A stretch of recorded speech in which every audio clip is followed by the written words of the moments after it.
আসসালামু আলাইকুম প্রিয় দর্শক, আজকের ভিডিওতে আমি আপনাদের বলবো যে এই পৃথিবীতে কারোই কারুনের মতো এত সম্পদ ছিল না।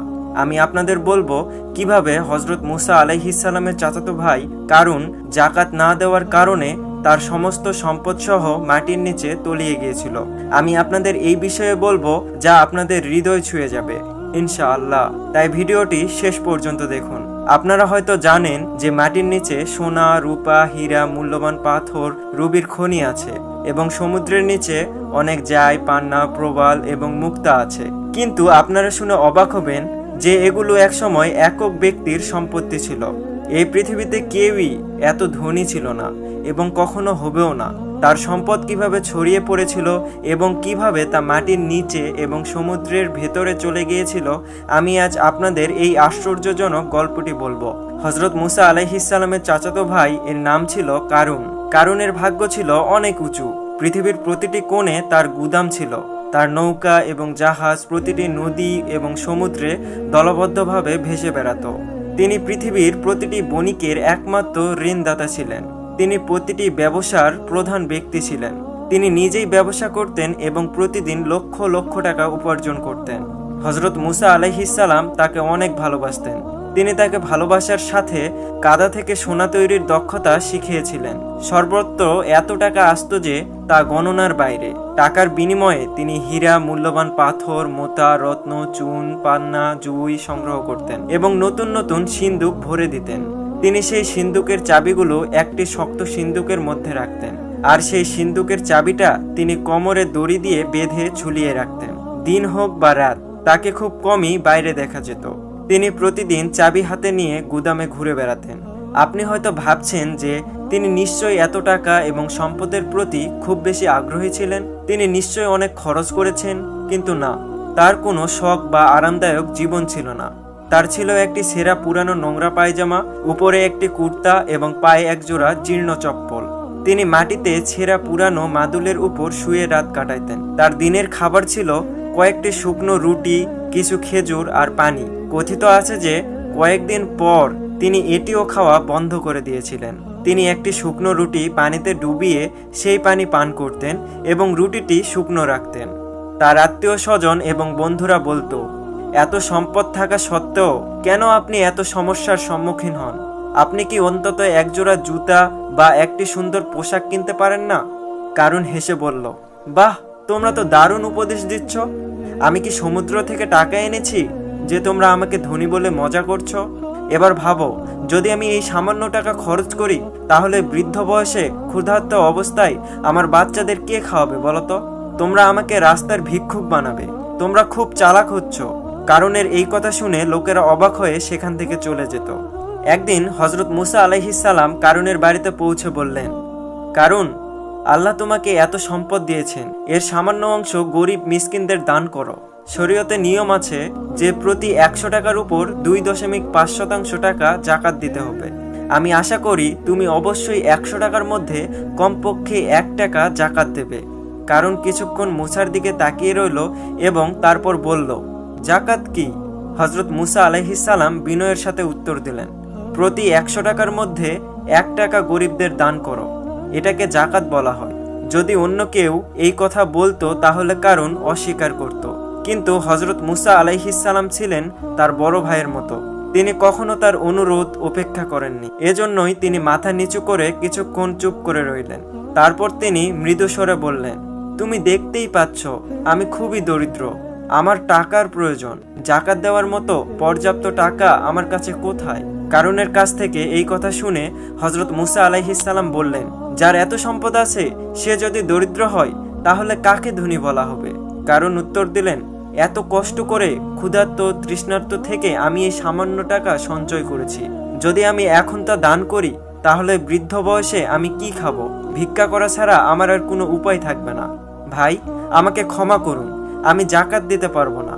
হযরত মুসা আলাইহিস সালাম খুব দুঃখিত হলেন। তিনি বললেন, আল্লাহ তোমাকে এত কিছু দিয়েছেন যে তুমি সারা জীবন দান করলেও তোমার সম্পদ কখনো শেষ হবে না। হযরত মুসা আলাইহিস সালামের কাছ থেকে এই কথা শুনে কারুন জোরে হেসে বললেন, কেউ যদি না বুঝে দান করে তাহলে তার রাজ্য উড়ে যায় এবং আমার কাছে মাত্র কয়েকটি খোলস থাকে। ওদের উড়ে যেতে কতক্ষণ লাগবে? হযরত মুসা আলাইহিস সালাম বললেন, তুমি কি গরিব না ধনী? আমি তর্ক করতে আসিনি, আমি শুধু আমার কর্তব্য পালন করছি। জাকাত দেওয়া তোমার কর্তব্য, তাই আমি জিজ্ঞাসা করছি, তুমি কি জাকাত দেবে? অসহায়ভাবে কারুন বলল, ঠিক আছে, আমি আজ ভাববো, আগামীকাল উত্তর দেব। কারুনের হৃদয়ে কোনো শান্তি ছিল না। সারাদিন সে ক্ষুধার্ত, তৃষ্ণার্ত আর উদ্বেগে ডুবে রইল। ভাবতে লাগলো, মুসাকে কি উত্তর দেব। অনেক চিন্তা করার পরেও সে কোনো সিদ্ধান্ত নিতে পারল না। সন্ধ্যা হয়ে গেল, অন্ধকার ঘিরে ফেলল। কারণ একটি বাতি জ্বালিয়ে হিসাব করতে বসলো। 100 এর উপর 1 টাকা, 1000-এর উপর 10 টাকা, 1 লাখের উপর 1000 টাকা। এখন তার মন ঘুরতে শুরু করলো। সে আবার হিসাব করতে শুরু করলো। যদি 1 লাখের উপর 1000 থাকে, তাহলে 1 কোটির উপর 1 লাখ। কারণ হঠাৎ পাগলের মতো চিৎকার করে উঠল, মুসা, তোমার কথা শোনার চেয়ে আমার বুকে ছুরিকাঘাত করা ভালো। আমাকে 1 কোটি টাকার উপর 1 লক্ষ টাকা জাকাত দিতে হবে। কেন? গরিবরা কি তাদের উপার্জন আমার কাছে জমা রেখেছে যে আমি সেগুলো দান করব? আমি দেব না, আমি 1 পয়সাও দেব না। কারণ চুপচাপ বালিশে মুখ লুকিয়ে শুয়ে রইল। আর মনে মনে সে হযরত মুসা আলাইহিস সালামকে অভিশাপ দিতে লাগলো। সেই রাতে কারণ ঘুমাতে পারল না। হঠাৎ তার চোখ প্রদীপের শিখার উপর পড়ল। সমস্ত তেল পুড়ে গেল, তবুও 1 পয়সাও আয় হলো না। সে প্রদীপ নিভিয়ে দিল। সে অন্ধকারে দেয়ালে পিঠ ঠেকিয়ে বসে রইল এবং সারাদিন আকাশ ও পাতালের কথা ভাবতে লাগলো। পরের দিন সকালে সূর্য ওঠার সাথে সাথে হযরত মুসা আলাইহিস সালাম কারুনের বাড়িতে পৌঁছে জিজ্ঞাসা করলেন, কারুন, তুমি কি কিছু ঠিক করেছ? কারুন অবাক হলো, যেন আকাশ থেকে পড়ে গেল। তিনি জিজ্ঞাসা করলেন, তুমি ঠিক করার কথা কি বলছো? ও, আমি জাকাত ব্যাপারটা একেবারে ভুলে গিয়েছিলাম। ঠিক আছে, আজ যাও, আমি অবশ্যই কাল তোমার প্রশ্নের উত্তর দেব। মুসা আলাইহিস সালাম সেখান থেকে চলে গেলেন। কিন্তু পরের দিন এলেও একই অজুহাত, একই গড়িমসি। প্রতিদিন এভাবেই চলতে থাকে। কারণ মিথ্যা, চালাকি আর অহংকার করে তার দিনগুলো কাটিয়েছে। একদিন হযরত মুসা আলাইহিস সালাম রেগে বললেন, তোমার কি লজ্জা নেই? তুমি প্রতিদিন একই অজুহাত দাও। আমি এখন স্পষ্ট উত্তর চাই, তুমি জাকাত দেবে কি দেবে না? কারণ রাগে গর্জে উঠল, তুমি কি মনে করো আমি কিছুই বুঝতে পারছি না? ক্ষুধার্ত তৃষ্ণার্ত থেকে কত পরিশ্রম করে আমি এই সম্পদ অর্জন করেছি। তোমার চোখ জ্বলছে, তুমি এখানে এসে বারবার আমাকে হয়রানি করছো। টাকা পেলেই তুমি তা লুট করবে। আমি এত বোকা নই, এটা কখনোই হবে না। আমি 1 পয়সাও দান করব না। তুমি যা করতে চাও তাই করো। কারণের কথা শুনে মুসা আলাইহিস সালাম অবাক হয়ে গেলেন, কিন্তু হতাশ হলেন না। সে আরো অনেকদিন ধরে কারুনকে বোঝানোর চেষ্টা করলো। তাকে আল্লাহর শাস্তির হুমকি দিল, জাহান্নামের কষ্ট এবং বেহেশতের নিয়ামত সম্পর্কে বলল। কিন্তু কারুন একই জায়গায় রইল। তার হৃদয় গলে গেল না, পরিবর্তনও হলো না। এখন মুসা আলাইহিস সালাম অসহায় হয়ে পড়লেন। তিনি দুহাত তুলে আল্লাহর কাছে প্রার্থনা করলেন, হে আমার রব, আমি কারুনকে সৎকর্মে আনার জন্য, তাকে দান করার জন্য, অনুরোধ করার জন্য যথাসাধ্য চেষ্টা করেছিলাম, কিন্তু সে রাজি হয়নি। এখন তুমি বলো আমার কি করা উচিত? তারপর জিব্রাইল আলাইহিস সালাম আল্লাহর পক্ষ থেকে একটি বার্তা নিয়ে এলেন। তিনি বললেন, মুসা, বনি ইসরাইলকে মিশর ছেড়ে চলে যেতে বলো। মুসা আলাইহিস সালাম আল্লাহর এই আদেশ মেনে নিলেন। তারপর জিব্রাইল আলাইহিস সালাম বললেন, এখন থেকে পৃথিবী তোমার অধীনে থাকবে, তুমি এর মাধ্যমে যা ইচ্ছে করতে পারো। কয়েকদিন পর মুসা আলাইহিস সালাম আবার কারুনের কাছে এসে বললেন, কারুন, সৎকর্মের জন্য দান করো, আল্লাহর পথে জাকাত দাও, অন্যথায় তুমি মহাপাপ করবে। কারুন ঠাট্টা করে উত্তর দিল, ভাই মুসা, আমি অনেকদিন ধরে তোমার একই কথা শুনছি, যদি নতুন কিছু থাকে তাহলে আমাকে বলো। এই কথা বলে সে চলে যাওয়ার জন্য মুখ ফিরিয়ে নিল। মুসা আলাইহিস সালাম তাকে ধমক দিয়ে বলল, এখনই সাবধান থাকো। কারুন বলল, আমি ইতিমধ্যেই সাবধান। আর এই কথাগুলো মুখ থেকে বের হওয়ার সাথে সাথেই সে কোমর পর্যন্ত মাটিতে লুটিয়ে পড়ল। বিস্ময় আর ভয়ে তার মুখ ফ্যাকাশে হয়ে গেল।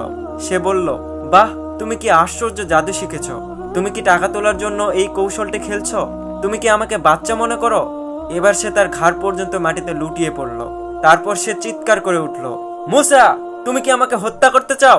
মুসা আলাইহিস সালাম বজ্রধ্বনি করে বললেন, সাবধান, এখনো যদি তুমি আল্লাহর নামে দান করো তাহলে তুমি রক্ষা পেতে পারো। কারণ বলল, আমি সর্বত্র ভিক্ষা করে এবং দান করে বাঁচতে চাই না, আমি এমন জীবন চাই না। এবার সে আরো নিচে ডুবে গেল। তার দাড়ি মাটি স্পর্শ করলো, তার হাতের সামান্য অংশ বাইরে ছিল। তারপর কারণ হাসতে শুরু করলো। মুসা কঠোরভাবে জিজ্ঞাসা করলো, তুমি হাসছো কেন? কারণ বলল, যে আশা নিয়ে তুমি আমাকে হত্যা করতে চাইছো তা কখনোই পূর্ণ হবে না। সব ধনসম্পদের চাবি, হ্যাঁ, আমার সম্পদ, যে সকল সিন্ধুকের মধ্যে আটকে আছে তার চাবি দেখো আমার মুঠিতে। এই পৃথিবীতে এমন কোনো অস্ত্র নেই যা এই সিন্দুকগুলো ভেঙে ফেলতে পারে, তাই আমাকে হত্যা করে কোনো লাভ নেই। হযরত মুসা আলাইহিস সালাম শান্তভাবে বলল, হে বোকা, গরিবদের কিছু দান করো, আল্লাহর পথে দান করো, হয়তো তোমার জীবন রক্ষা পাবে। কিন্তু কারুন কোনো উত্তর দিল না, সে শুধু সেই সিন্দুকের দিকে তাকিয়ে রইল। মুসা আবার বলল, কারুন, তোমার কি বেঁচে থাকার সামান্যতম ইচ্ছাও নেই? কারুন হযরত মুসা আলাইহিস সালামের দিকে না তাকিয়ে চিৎকার করে উঠল, না, একেবারেই না। হযরত মুসা আলাইহিস সালাম জিজ্ঞাসা করল, কিন্তু কেন? যদি তুমি বাঁচতে না চাও তাহলে কারণ কি? কারণ বলল, তুমি কি জানতে চাও কেন? কারণ আমি যদি বেঁচে থাকি তাহলে তোমরা আমাকে ধনী বলে পাগল করে দেবে, তারপর দানের নামে, জাকাতের নামে তোমরা আমার সমস্ত ধনসম্পদ লুট করে আমাকে রাস্তায় ফেলে দেবে। আমার কাছে কিছু টাকা থাকা অবস্থায় আমার মরে যাওয়াই ভালো। মুসা আলাইহিস সালাম শেষবারের মতো জিজ্ঞাসা করলেন, কারণ তুমি কি আদৌ বাঁচতে চাও না? এবার কারণ রাগে পাগলের মতো চিৎকার করে উঠল, টাকা ছাড়া আমার আর বাঁচতে ইচ্ছে করছে না। এরপর ধীরে ধীরে তার মুখ, নাক সবকিছু মাটির ভিতরে ঢুকে যেতে লাগলো। কিছুক্ষণের মধ্যেই কারণের সমস্ত ভবন, সম্পদ, দেহ, ধনসম্পদ সবকিছু মাটিতে তলিয়ে গেল। প্রিয় দর্শক, এই ছিল সম্পূর্ণ ঘটনা। ভিডিওটি ভালো লাগলে একটি লাইক, কমেন্ট এবং বন্ধুদের মাঝে শেয়ার করে দেবেন, আর চ্যানেলটি অবশ্যই সাবস্ক্রাইব করবেন।